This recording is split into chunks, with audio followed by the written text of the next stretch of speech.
Hoy día es un momento de reflexión para todos los ecuatorianos, especialmente para quienes vivimos en las provincias de Manabí y Esmeraldas. Aquel día 16 de abril, 18 horas con 58 minutos, 58 segundos de un sismo de 7.8 grados en la escala de momento sísmico con epicentro en Pedernales, entre Pedernales y Manabí, afectó básicamente más a la provincia por la zona de fractura hacia la zona sur, entonces afectó muchísimo más a los sectores de Manabí, los cantones de Pedernales, Jama, el cantón Portoviejo, Bahía, pero que también dejó secuelas muy importantes en la zona norte del país, Esmeraldas, sobre todo Muisne, Atacames, Esmeraldas, Río Verde, hasta San Lorenzo. Este sismo fue sentido en muchas de las provincias como Santo Domingo de los Áchilas, Santa Elena, Guayas, en donde existieron 673 fallecidos, 10 esmeraldeños que estaban por la ciudad, por la provincia de Manabí. 4 de ellos miembros de mi familia, mi hermana, 2 de sus hijos y su esposo. Claro, lógicamente, una tristeza que embarga a mis padres, los ingenieros Edilberto Estupiñán, Luxiola Toro, sobre todo cuando en aquel entonces se abrían ya las matrículas de las universidades eh, para que sus hijos puedan llegar a acudir con la profesionalización. Más de 28,000 personas albergadas, entre ellas muchas en las poblaciones de Chamanga, en donde existieron alrededor de 300 familias entre campamentos, refugios y albergues, muchos de ellos informales. También en estos casos existió en el sector de Muisne más de 250, también 300 familias en estos campamentos que fueron armados con las Fuerzas Armadas, con el MIES y con el Ministerio de Salud y la Secretaría de Gestión de Riesgos. Yo ejercía el cargo de responsable provincial y secretario del COE provincial en aquel entonces. También se generó afectaciones en, en Portete. Recuerden que toda esa isla también fue evacuada y se le ubicó una urbanización. También asimismo en Tonsupa y también en Esmeraldas, en donde fueron albergados en el sector de Tachina, en el redondel de Tachina, un campamento que existía por parte del Ministerio de Obras Públicas. Asimismo, en el sector de Limones también hubo un campamento basado en esto. Pero básicamente el dolor y las viviendas que se destruyeron, es decir, muchos casos perdieron la vida, pero también otros perdieron sus viviendas. Y esas viviendas, muchas de ellas no fueron devueltas, en este caso a través de bonos del Estado, por diversos problemas, algunos por procesos de corrupción y otros por problemas de acceso a bonos, y eso es lo que también se recuerda entre diversos motivos. La tristeza de perderlo todo en 58 segundos, muchos sus vidas, 673, y algunos lo que lograron alrededor de toda su vida. Con esto que nos acabas de narrar, Beto, bueno, al fin y al cabo también nuestra solidaridad, pues son 5 años de haber perdido familiares muy cercanos y te toca a ti mismo estar dentro de esta situación. A veces son aspectos sui generis que le toca a la vida a uno eh, eh, reseñar dentro de todos estos ambientes que se dan, el trabajo y la parte familiar.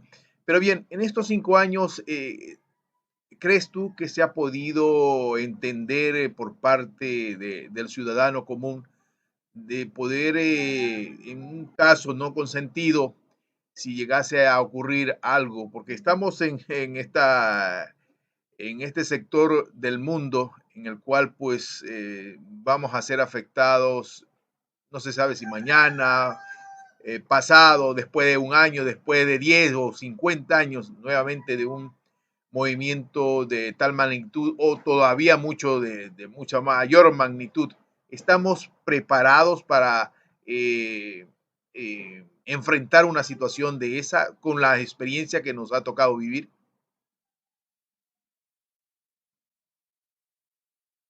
El audio.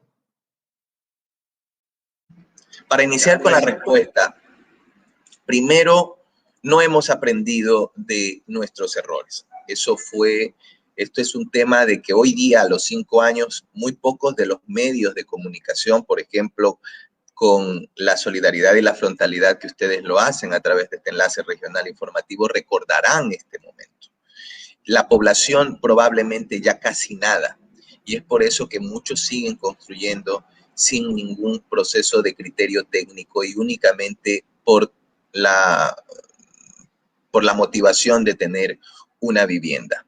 Muchos de nosotros ya nos olvidamos y pensamos que nuestras viviendas ya podrían soportar un evento tal vez sismogenético o tsunamigénico mucho mayor, porque en Esmeraldas estamos nosotros como provincia en este entonces, estamos sujetos a eventos mucho más intensos y de mayor magnitud que el del sismo del 16A, pero que indudablemente el proceso de preparación lo estamos haciendo. Es un proceso muy largo, es un proceso de trabajo cultural que tal vez en esta generación no lo podamos lograr, pero que indudablemente el trabajo, así sea con pocos, salvar una vida ya es suficiente y ya es bastante. Sí, bastante, no suficiente, perdón. Pero que indudablemente esa es una tarea de todos. Asimismo, como en el trabajo de la pandemia, es un trabajo que debemos hacer cada uno de nosotros y asumirlo con frontalidad. Si me preguntas si estamos preparados para asumir un nuevo sismo, la respuesta básica, indudable, lógica, es no, absolutamente no. Nadie está preparado para un evento de este tipo, nadie está preparado para el shock que traen estos momentos en donde la tierra tiembla y mucho más, nadie está preparado para perder sus bienes y sus familiares. 8 de la mañana con 12 minutos, 8 de la mañana con 12 minutos. Y hablando sobre este tema, Beto, hay otros aspectos que se han venido dando pues el año anterior y parte también de este año. Ido registrando movimientos telúricos, sobre todo en ese, como le llaman ustedes, ese enjambre sísmico que existe frente a las costas de Esmeraldas. En ese sentido, estamos también viviendo en diferentes puntos de la ciudad de Esmeraldas asentamientos o deslizamientos. Hablamos de el ubicado en el sector del barrio Esmeraldas Libre, en la cual ya hay unas 3 viviendas, bueno, 3 construcciones que así como tú lo señalas, se hicieron sin tener el respectivo permiso. No sé quién les dio permiso para hacer esas viviendas en un sitio donde ya antes del mismo terremoto se había generado deslizamientos. ¿Te acuerdas? La construcción que tenían el vicariato. La Iglesia Católica, esos desde el sitio donde estaba construido fue a parar a prácticamente al río que cruza pues casi todo Esmeraldas, un estero que cruza Esmeraldas y que siempre está drenando agua. En esos sitios, ¿qué es lo que se está haciendo? ¿Qué es lo que se está recomendando a los ciudadanos para que no construyan? Bueno, básicamente en este lugar, este sector que tú estás informando, hay una vertiente y hay procesos por el tema del tipo de suelo que no soportan mayor tipo de peso, mayores construcciones de mayores pesos. Aunque existen obras de mitigación, indudablemente, es decir, obras civiles que pueden ayudar y coadyuvar para que se reduzca la vulnerabilidad, tarde o temprano la naturaleza cobra factura. y eso es lo que está pasando en este sector. Allí, básicamente, el estero Miquito, que nace en este sector de San Martín de Porres, en el sector de los moteles, y lógicamente por ahí circula también una alcantarilla. En algunas de las ocasiones es obstruida. Existe agua subterránea y esa agua subterránea en algún momento genera esta afectación y deslizamiento de la zona. La vía que está allí no es una vía construida de alguna manera también informalmente. Se están haciendo trabajos temporales y únicamente serán temporales, porque no se puede trabajar en invierno, aunque estamos en veranillo, pero hay que pensar que las lluvias vienen y destruyen todo. Entonces, por el momento, esa vía tiene que estar así. Pero algo más que me preocupa, que tiene que ver con procesos sísmicos, también de placas tectónicas en el sector pero que también son deslizamientos, en el sector del barrio Regocijo.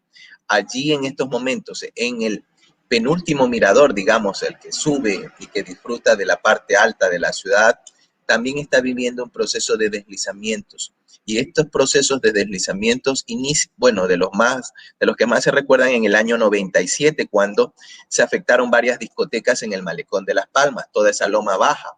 Ahora en Flopec también pasó lo mismo, y esto es donde existe una simbiosis de este proceso y afecta también a la población que se encuentra allí. Alrededor de 9 a 10 familias en estos momentos están siendo afectadas. Hoy día visitaremos con la señora gobernadora, la señora alcaldesa, el señor vicealcalde, Secretaría de Gestión de Riesgos, Midubi,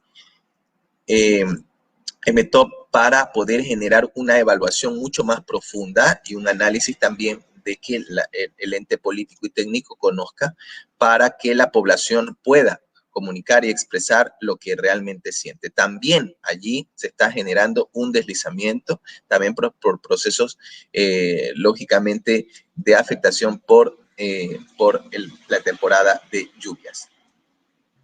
Mauricio, paso con usted para alguna consulta con el ingeniero Beto Estupiñán. Adelante. Sí, momentos difíciles para todos, ¿no? Recordar, hay mucha gente que incluso no ha logrado superar su crisis de nervios, su crisis de ansiedad y todo, pero hay que reponernos de toda esta situación. Dicen, al mal tiempo, buena cara. Con la ayuda de Dios, seguir superando. Ingeniero, ¿usted cree que el gobierno pudo haber hecho algo más por estos damnificados? Han pasado 5 años y gente sigue viviendo en Covacha, sigue viviendo como damnificados en Esmeralda, en varios sectores de la provincia de Esmeralda, especialmente en el sector Chamanga. Claro, indudablemente faltó mucha intervención, probablemente pocos técnicos, probablemente muchas manos en la cosa pública, en los dineros públicos, generaron también que algunos se aprovecharan, igual que en el tema de la pandemia, en temas económicos, y estos generaron que muchas personas no pudieran acceder a los bonos. Y la dificultad, sobre todo porque el área rural fue la más afectada, entendiéndose de que allí habían que construir viviendas en terreno propio. Y eso, la factura lo trae la historia, juzgará a las personas que en estos casos no pudieron hacer llegar estos beneficios que se les incluía.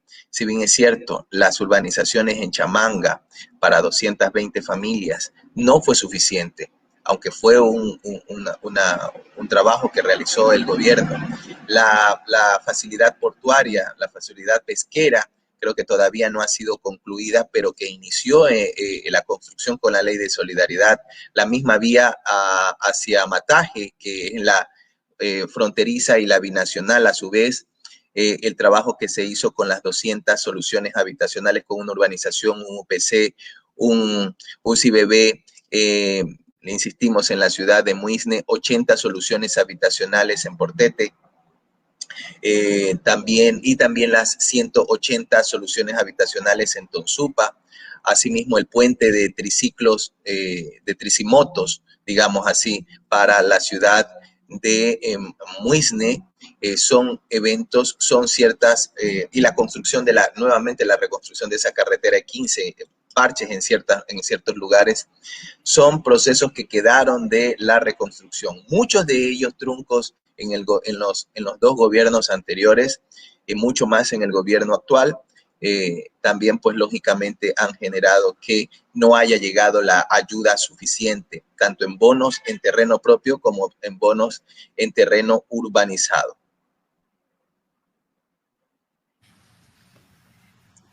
Continúa, Fabricio. ¿Alguna otra inquietud?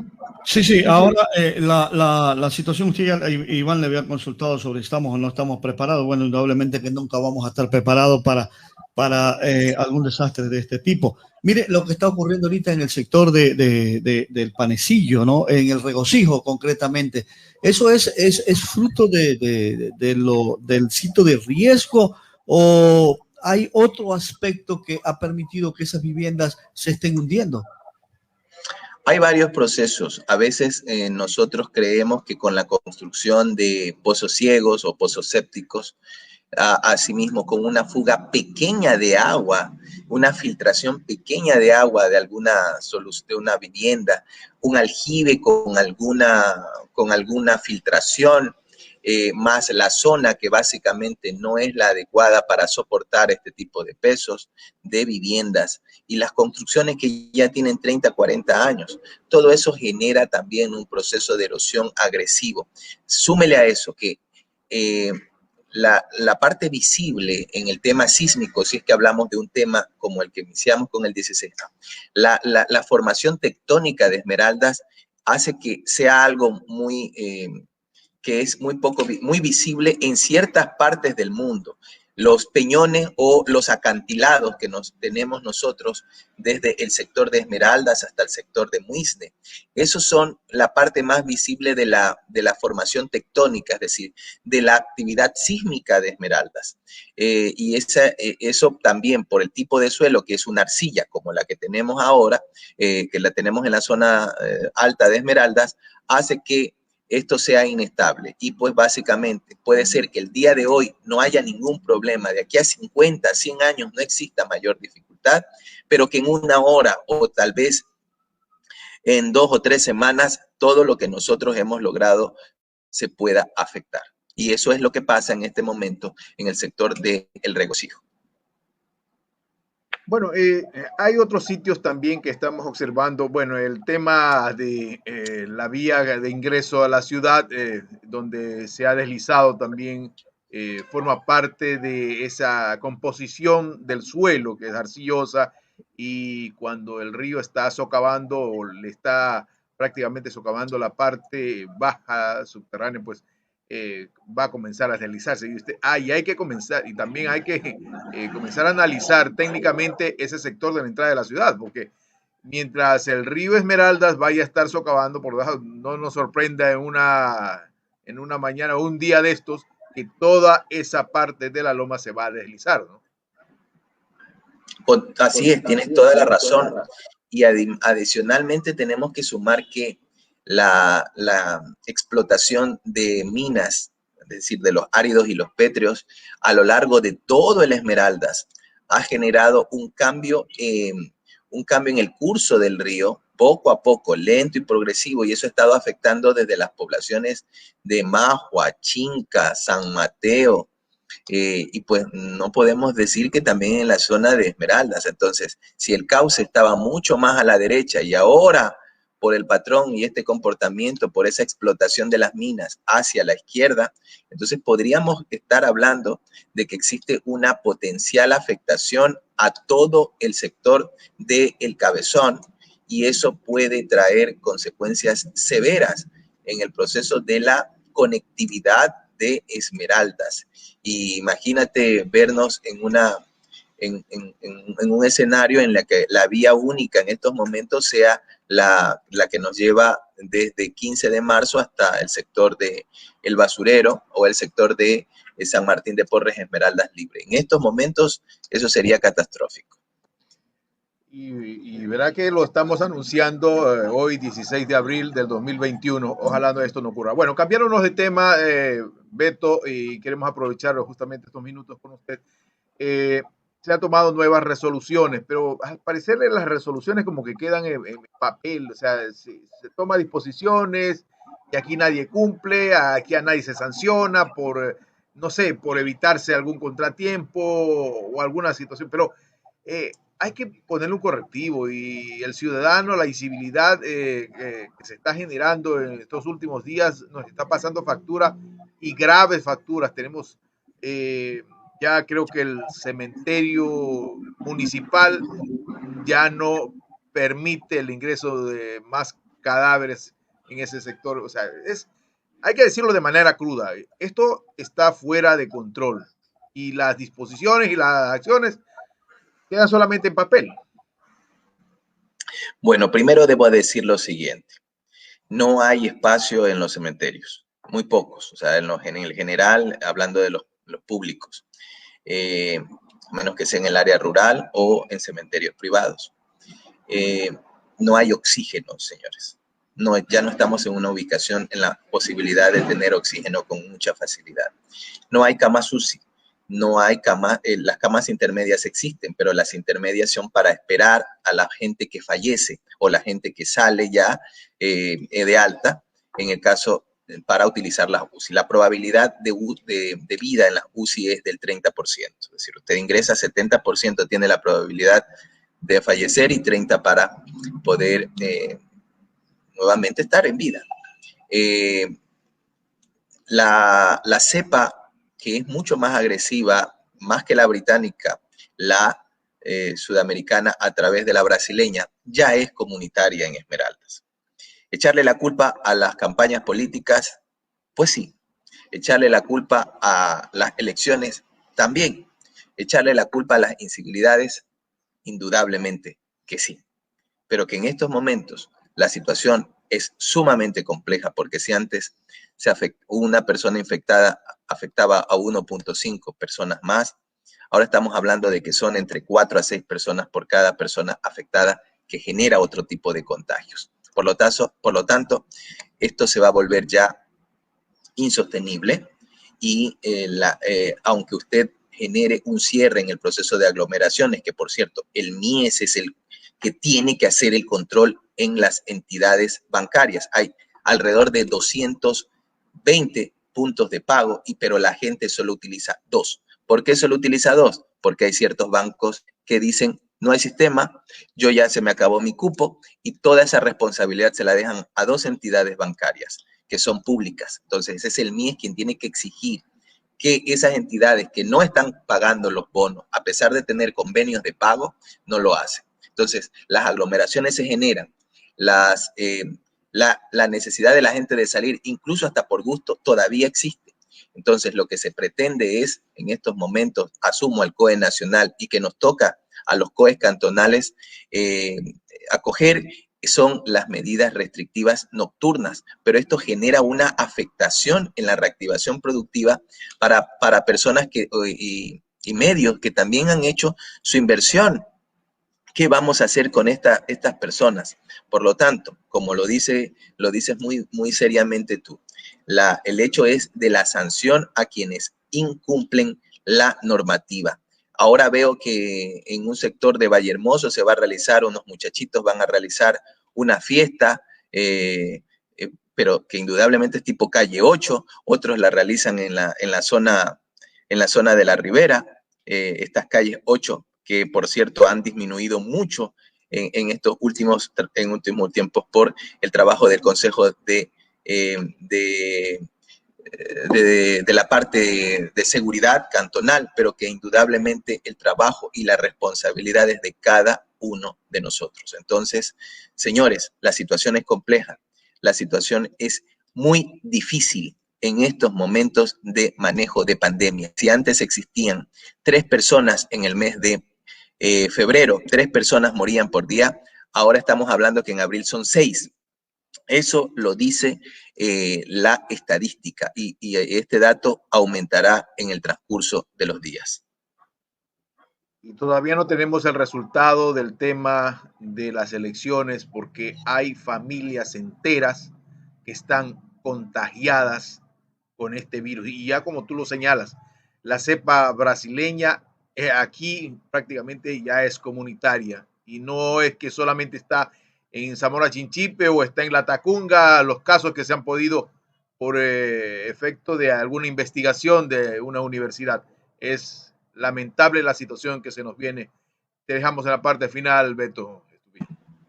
Sí, por el proceso recordatorio del 16 de abril, pues no hemos aprendido, indudablemente no hemos aprendido y no estamos preparados para afrontar un evento como que podría pasar.